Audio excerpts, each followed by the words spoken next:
all scarred, it got all nasty. I had to get like ointment. So yeah, it was gross. But if I would have known if Doug Sr. could have been exactly. mayor, I could have wrote him a letter. He sees these. He prides himself on reading all his mails. He does.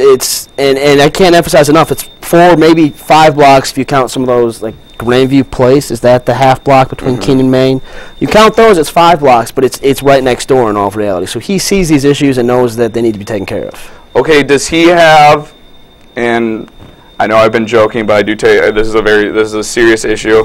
What does he have to say about, especially as of recently, with the quote drinking culture in as students here, especially with a recent death of a young lady? Well, it is an issue that needs to be addressed with all seriousness. One point he would make, and it's a credit to the Crosse that is far too often overlooked. There was a study put out within the last 6 months, and 25% of adults in Wisconsin are classified as binge drinkers. Now, I personally don't know what the exact definition of binge drinker was in that study, but a quarter of Wisconsin adults were binge drinkers, whereas in the United States, that was only 15%. In La Crosse, it's 16%. So while the state of Wisconsin still is known for its prolific drinking, and there are some who would say proudly, La Crosse is more in line with the rest of the nation. It is still an issue that needs to be addressed with vigor. But you have to realize that between the Safe Ride program, which is used here in the top 10 in the country, and the other precautions along the river that have been taken, La Crosse has moved in the right direction quite a bit in the last 10 years or so. No, I would say so too. At least, you know, all these deaths are always there's too much for them, or too much to see. You know, one person, but I know in my time here we've had 2, which has been unfortunate with this last lady and the one my freshman year, the young and gentleman. It is still too many, yeah, but it is far less than had been in the past decade. Okay. All right, so if you would say in his history, as you say, 30 years, what would you coin, what would be your selling, or what is one example that you can say that you can look and say that this is what he did, or this is what he helped to accomplish, or a law or anything that your father did that would just one thing might be a tough one to pick, but it has been the last 20 years, especially neighborhoods. He spent the last 24 years as chair of the Housing Rehab Committee to try and pick those neighborhoods up bit by bit, and a lot of those neighborhoods are in the UWL area, and he's trying to help out that area as well. All right, well, Doug, thank you again for coming in. Zach. Glad to see you. Again, voting April 2nd. Yep. All day. Find out your district, same as with presidential elections, so it shouldn't be too hard. We're going to take a quick break. Jordy Foy should be here to talk about RAQ, but first we're going to have a UWL promotion.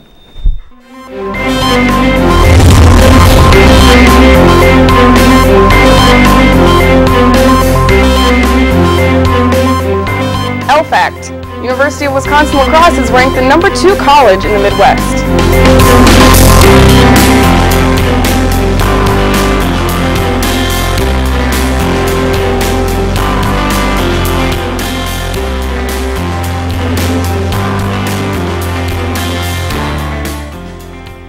UW-La Crosse is ranked number 34 for out-of-state students among public universities nationwide.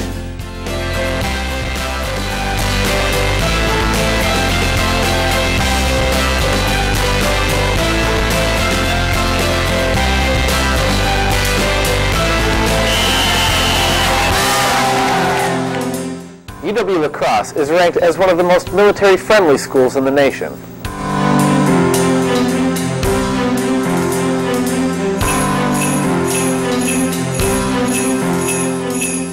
UW-La Crosse is number 24 among medium colleges and universities for Peace Corps volunteers.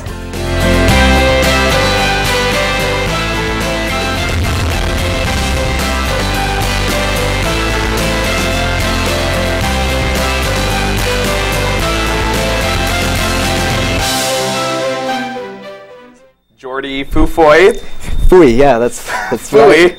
And you are head of RAQ Radio. Yes, I am. And we have you on because you have a nice little, nice fundraiser coming up. Would you like to explain on that? Well, we're still in the works of, I guess, planning it and organizing it, but we're still looking for a venue. We're hoping to have a battle of the bands, or competition between local musicians, and then their prize would be like some studio time at a recording studio. Ooh. Yeah. How do you, is this still in Through Madison, it would be.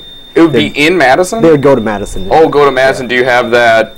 We're in the works. It's still in the foundation. There's a lot of negotiating and no, I hear you. Cross some I's, dots and T's. Got a lot of hoops you got to jump through.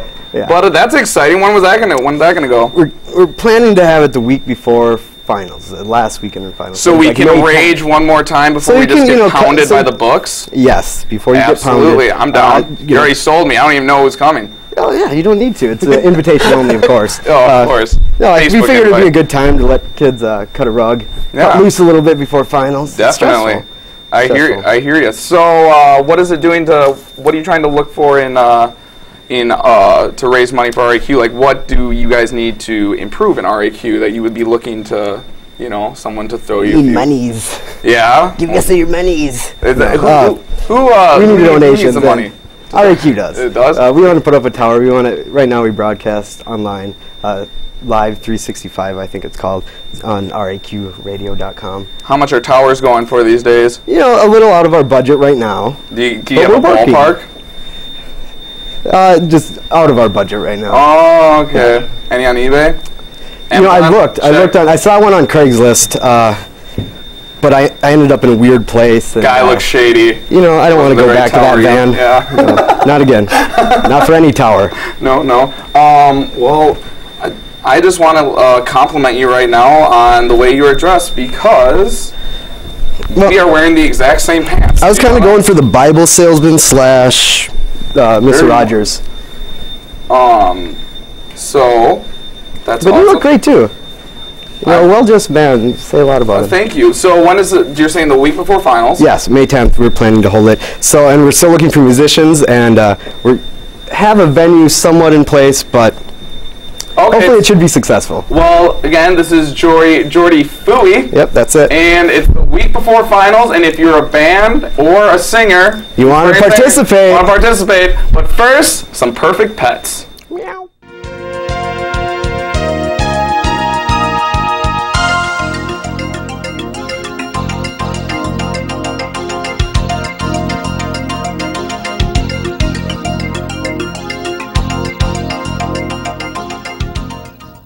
Meet Milano, a 7-year-old male domestic medium-haired cat. He's very friendly, easygoing, and would love a new lap to keep warm. Here's Otis, a 1-year-old potty-trained male lab border collie mix. He's very intelligent, well-behaved, and wants to show off his new tricks. Cue the bells, it's Angel. She's a sweet, gentle 6-year-old poodle. She loves to cuddle, is very laid back, and wants to share her smile with everyone. To find out more about adoption for these pets or others, contact the Cooley Region Humane Society at 781-4014. We're good. Well, welcome to Back to Profile. Today here we have, besides other shenanigans, Chuck Scheider from Almost West discussing his clothing line. So I have to ask you, Chuck, when did you first know you wanted to be a fashionista, a fashion designer? Probably started when I was about 3 and I was watching America's Next Top Model. I was like, wow, that fashion on that show is great. You may not know it, but Chuck is only 15 years old. Plus a few years. But yeah, I was watching America's Most Top Model, and I was like, wow, I would love to get in the clothing line and start making my own. Yeah. Well, Tyra Banks was my only lasting impression from that show. Was that? Yes, I believe so, yeah. America's Next Top Model? Okay, yeah. Well, but seriously, where did the idea for Almost West come from? Well, actually, the idea came from my roommate, myself, and another friend from the snowboard team here on campus. We all got together and we were like, hey, we would love to make a company that represents the Midwest and all the Midwest riders in different areas. So we got together and Almost West was born. we're like, well, we don't really live in the West, we live in the Midwest. We don't really have any good hills to ride on, but we ride with what we got. So we're like, why not call it Almost West? All right, so I understand the name.